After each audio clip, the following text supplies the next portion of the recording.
Hello, this is Greg Allison from Green Greg's Garden and Worm Farm. This is the first of a series of day-by-day grow-alongs for various microgreens. We're going to start out with pea shoots. Pea shoots are a very popular microgreen, and I'm going to be releasing a video practically every day for some time now in this day-to-day grow-along. You know, as long as you guys like it. If you guys start protesting, I might change this format, but I've already shot a series of day-by-day grow-alongs for both pea shoots and sunflower shoots. And in fact, I shot these a little while back. They started in December, actually. So for my new viewers who have come along from a power grid defense and prepping type topics and other homestead topics, there will be a lot more of that to come. In fact, my next video will be back in the power grid defense series, and then I'll probably do another worm farm video. I've got a lot of videos to do about a lot of these things, lots of topics. So bear with me, and I hope that the notifications for all these microgreen grow-alongs doesn't bother you. But here's the thing. I will also show how to grow microgreens without power, without the lights, in sunshine, in small containers, and things that you can use to grow food for yourself indoors.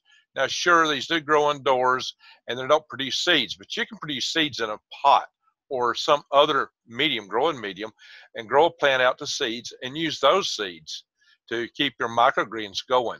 It don't take many plants to produce a lot of seeds, and those seeds can really feed you very well. Because the funny thing is, a few seeds turns out lots of greens. The microgreens pull nutrients, primarily carbon dioxide, out of the air to form their tissues and the water you give them. And the nutrients come primarily from the seed itself. You could augment them with soil. You can augment them with other medium also. You can grow them hydroponically. But for the first 2 weeks, the nutrients in the seed itself is all that's required. So that said, I hope everyone enjoys the videos coming up here in this series and this video.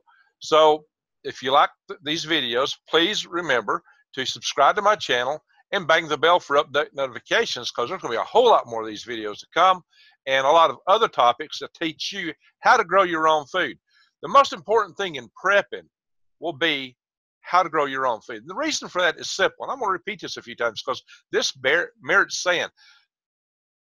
When people come knocking at your door, when it hits the fan, you can only have so much stuff that they can take. And they may take it all, but you can always grow more.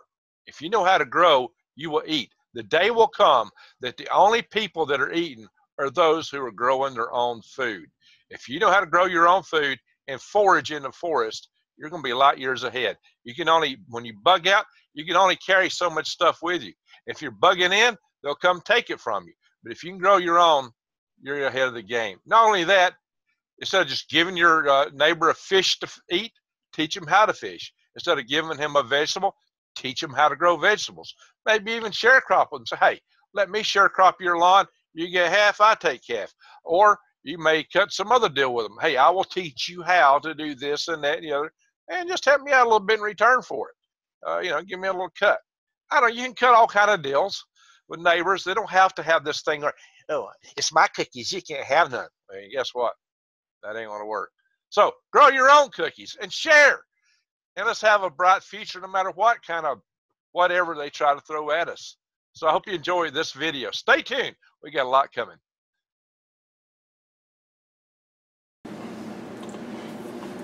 So what I do when I rinse things out is I put a cup of hydrogen peroxide. I've already, hang on. Actually, that is hydrogen peroxide, but you might think I'm rinsing water. So hydrogen peroxide cups in the rinse water. Let's see, where's the 1 cup marker? There it is. Right there. That's 1 cup. This is a 2 cup beaker. I'm going to pour that into my handy dandy cut open plastic jug. I'm going to pour water in. And I'm going to use this, and I would do another one on the next set also of peas I've got. So this is just something I'm doing to try to cut down mold and things like that that might be on the surface of the seeds. And it gives them a cleaner grow. Okay, so now we're going to plant peas. And these are the peas, please, and they come from True Leaf Market, and they're the ones that are grayish were on the top of the bowl when I soaked them. These were soaked from about 2:30 this evening until it's currently about 11:14 p.m. So they got definitely over an 8-hour soak cycle. These are two 10 by 20 flat trays. They have been extensively washed with Clorox and vinegar and just got to rinse with hydrogen peroxide. And my hands have been rinsed with hydrogen peroxide. The good thing about peas is that you don't have to have a substrate to plant them on. You can just plant them straight in a non-vented, non-holed flat, because their roots will make such an intensive mat and they so need water that they're just fine. They don't have to have the roots elevated like a lot of other seeds do. And the thing about them is you want them about a seed deep. So I found in the past that about the right number was just about a bowl this size. And no, I'm not measuring them exactly. The reason I'm not is because, and I will eventually, but I'm getting all these dead holes and things out of here, anything that might rot, not make a pea shoot that I can see right off the bat. Now, the thing about this is, because these bottoms are contoured and you're trying to spread them out, you are going to have some that's more than 1 pea thick. And if you miss a few holes, it's not going to be the end of the earth. You don't want to have any rocks or anything like that in here. I have planted these on mats in the past, but they don't do any better on a mat. And those mats usually cost $1 or more. So I don't know if there's a split pea. There's a split pea. Now, all these have been washed out. You can see some of the stuff I'm getting rid of here. They've all been soaked, and then I rinsed them out real good. And I'm just trying to get a nice even spread on them here. We don't want them too thick, but on the other hand, I may have them a little thin in some spots here, so I'm trying to kind of press them around, spread them out, and I'm probably spending way too much time on this already. And looks like I got a little thin spot in there. I'll go back and address that, but first thing we'll do is put some in the next.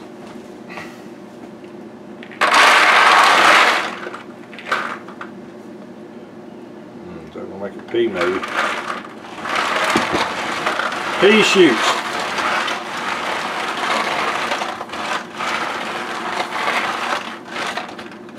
I've had one customer tell me I planted them too thick, but then again, they won't make the right kind of mat at the root base.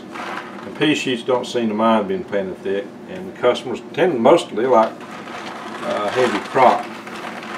Look like they're getting more for their money, especially peas.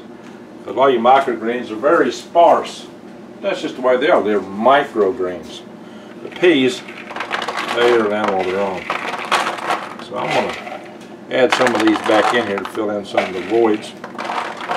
Like I said, this little bowl is about the right size for me to plant 2 of these. Sometimes I have gotten more out of this, but just like 2 plantings. It's going to be about it for this. And what I'm going to do is I'm going to be showing this every day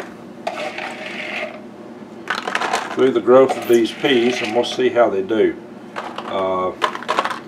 I've been planting these peas for about 3 months, about every 10 days, and done really well with them. I had any problem with peas until my very last plant. I had 1 tray that didn't come out, and I think I maybe soaked them too long.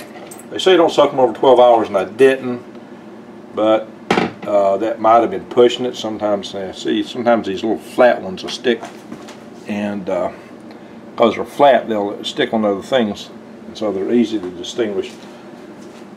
And I'm supposing those little flat peas are not going to make a pea because they're only half of the leaf system of what you get with a legume. Again, I'm trying to pick out anything that don't look like it would make it. Press everything else down, try to even it out. And we'll give it some water. And I'll label it. And I'm inspecting as I look, make sure there's no problems.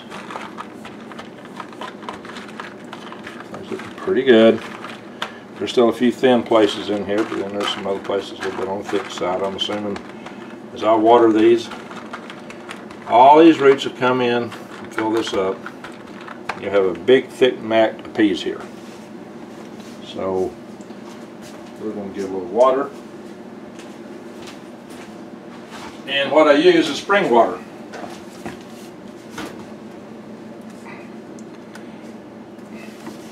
So it won't have any additives in it. And how I want to apply it at first is with a sprayer. 1 pound of dried pea shoot seeds, once soaked, pretty much perfectly fills a 10 by 20 flat.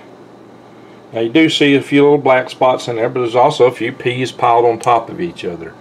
There's that 80-20 Pareto's law rule that the last 20% of the job takes 80% of the effort. So I'm not going to sit here and perfectly align them all. The roots will join together and make a solid mat here on the bottom. So that's just right. Can't ask for it any better. 1 pound gives you, as you can see, a nice full tray. And it's just right for a 10 by 20. It's like the 10 by 20 was invented for pea shoots for some reason. Nah, we know that's not true, but it's amazing how well that works out. Okay, so here we are. We're about to spray water these peas. Sorry if the lighting here is a little subnormal on 1001, 1002, 1003, 4, 5, 6, 7, 8, 9, 10.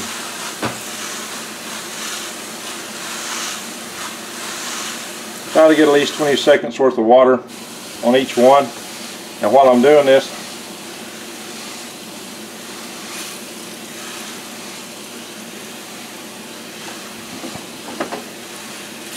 I'm going to get it all covered all over real nice and well.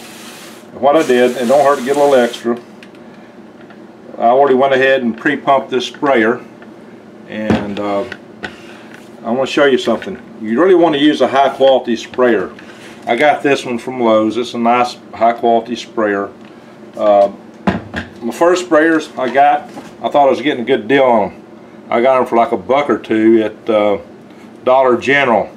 Well, you get what you paid for. They didn't last long at all. Turns out they have a plastic O-ring in them. Plastic's no good as an O-ring. They're cheap. Plastic's never any good as an O-ring. So they absolutely were not meant to last. So that's just a tool product comment for you to know. You get what you pay for. Get something nice, something durable. I have seen somebody selling aquaponics kits with those type of sprayers and claiming they're $450 value. Really? You don't believe what people claim when they tell you the value of the kits they're trying to get you to buy and subscribe to. So the key thing with these peas, when I turn them up, I'm going to see how deep the water is. I want it deep to about 1 knuckle. It's not quite there. I'm not going to spray it anymore because the surface of the pea is already nice and wet. As I mentioned, I'm going to use this nice spring water here and add just a little bit. Sometimes we'll do this with a measuring cup, but I'm just adding a little bit. I do have a measuring cup that I do this with, but I can pour gently out of a jug too, and that won't be my first time. And I believe we nailed it. How about that? 1 knuckle deep. Yeah, we got a knuckle deep. Very good. It is nailed. Now the next thing I'm going to do is apply labels so I'll know what I have here when I planted it. Now I have pre-wrote out these labels, and as you can see, they say pea shoots on them, if you can read my writing, to December 18. And one of them says almost 12 p.m. and my writing was terrible. I just wrote midnight on the other, although it's really closer to 11 p.m. This just tells me that they did not have the benefit of the full day to grow. And the way I run shop, that's pretty typical. So really, I'll count tomorrow is their first grow day. And these peas need to be weighted down. So typically what I do is I stack them. Although last time the one on the bottom stack was the mushy ones, but I think that was more of a water problem of being soaked too long. So I will stack sunflower shoots on top of those, and I will be planting sunflower shoots. But I will include, even though I did the soak together, I will include the care and planting and day-to-day guide of the sunflowers in a separate video. So in order to keep up with these videos, hit the subscribe button on my channel and bang the bell for the notifications, and I will be updating these videos, and I will have a video for every day that I grow these peas.